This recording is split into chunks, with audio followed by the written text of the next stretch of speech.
مالك يا بنتي مسوداها علينا ليه؟ بحبه يا ماما. ومالك بتعيطي ليه؟ لا ابدا مفيش حاجه. فترة المراهقة عند البنات خزان أحزان بيطفح في وشنا كلنا، وعلشان تعدي الفترة دي على خير وسلام هقولك ازاي تتعاملي مع بنتك في الفترة دي من غير ما تخسروا بعض. طب يا قروبة فترة المراهقة بتبدأ عند البنات امتى؟ هقولك من 12 سنة ل 18 سنة، والبنت في الفترة دي بتعدي التغييرات كبيرة في جسمها وفي مشاعرها، بتبدأ تحس انها ما بقتش طفلة وانها بقت أنسة. ده بقى بيخليها تبقى عايزة تبني شخصيتها وتبقى مستقلة، وعشان كده لازم تتعاملي معاها بحكمة عشان تقدروا تعدوا الفترة دي على خير، لا انت تخسريها ولا هي تكرهك. الا بالحق نسيت اقول لكم رمضان خلاص على الابواب، ورمضان السنه دي مختلف لانه جاي في شتاء، يعني من الفطار للسحور ما بنعملش حاجه غير اننا بناكل. هنكسر صيامنا على بلح، هنفطر اكل محاشي وبشاميل وبط وحمام وفراخ، وبعد كده مشروبات وعصاير، ومعاكي بقى طول الليل لغايه السحور حلويات، ونختمها بالسحور. فطبعا كلنا هنتخن وهنبقى قد الفيل. فاللي عايزه بقى تساعدني وتساعد نفسها ان احنا ما نخرجش من رمضان تخنانين زياده، تقول لي على نظام غذائي نمشي عليه في رمضان، اكتبوا لي في الكومنتات. نرجع لموضوعنا، هقول لك بقى تعملي ايه مع بنتك في فتره المراهقه. اول حاجه هتلاقيها بقت واخده بالها من نفسها، هتركز بقى على جسمها ولبسها وشكلها. وهنا بقى في نوعين من البنات، في نوع بيحب يلبس اوفر وتبين جسمها وتحط ميك اب وهي رايحه المدرسه، ونوع تاني بتبقى مكسوفه من جسمها وعايزه تداريه، وده بيخليها متوتره طول الوقت وما عندهاش ثقه في نفسها، وتلاقيها بتلبس واسع واسود واوفر سايز. ازاي بقى تتعاملي مع النوعين؟ مش بالزعيق ولا بالخناق، انت تحاولي تقربي منها وتتكلمي معاها عن شكلها وانها حلوه والمفروض تهتم بنفسها من بره ومن جوه، واننا لما نلبس محترم ده جزء من ديننا. اهتمي باكلها علشان صحتها ما تتخنش، يبقى جسمها مظبوط، وعشان الحبوب اللي بتطلع لها في وشها في سن المراهقه تقل شويه. صحابها بيأثروا عليها اكتر من اي حد واكتر منك انت كأم شخصيا، يبقى انت دايما طول الوقت تبقي عارفه اصحابها وعارفه اهاليهم، وما تضغطيش عليها في المذاكره جامد لانها هتعندك ومش هتذاكر. اعرف بنات كتير طول الوقت بيغمى عليها من غير سبب، وبعد الكشف والتحاليل واللفه على الدكاتره بيطلع الموضوع نفسي بسبب ضغط الامهات عليهم. تابعوهم بالراحه من غير ما تضايقوا نفسكم ولا تضايقوهم، وطول الوقت كده امدحي فيها، انت شاطره، انت جميله، انت جدعه، وخليها دايما تعمل اللي هي بتحبه مش اللي انت عايزاه. عايزه تروح الجيم عشان تهتم بنفسها وحاسه انها خلاص كبرت، وديها الجيم. عايزه ترسم، عايزه تلعب رياضه، عايزه تعمل اي حاجه طالما في حدود الادب وفي حدود الدين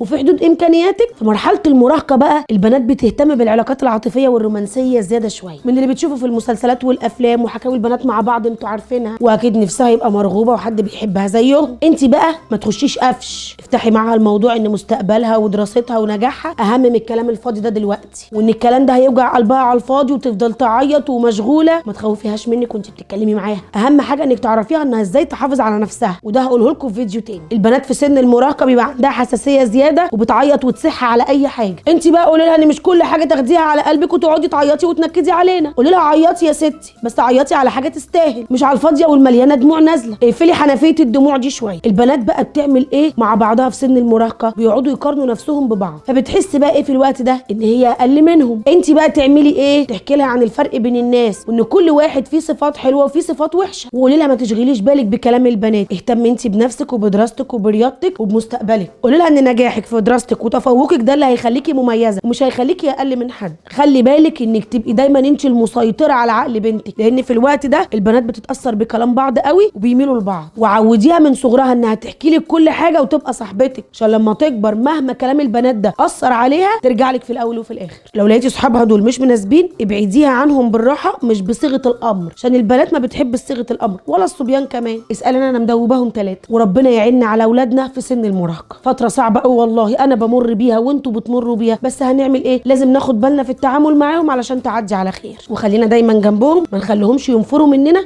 وما يحكولناش. دايما اديهم ودنك واسمعي لهم. قولي لي بقى في الكومنتات اتعاملتي مع اولادك ازاي في سن المراهقه وعديتي الفتره دي ازاي؟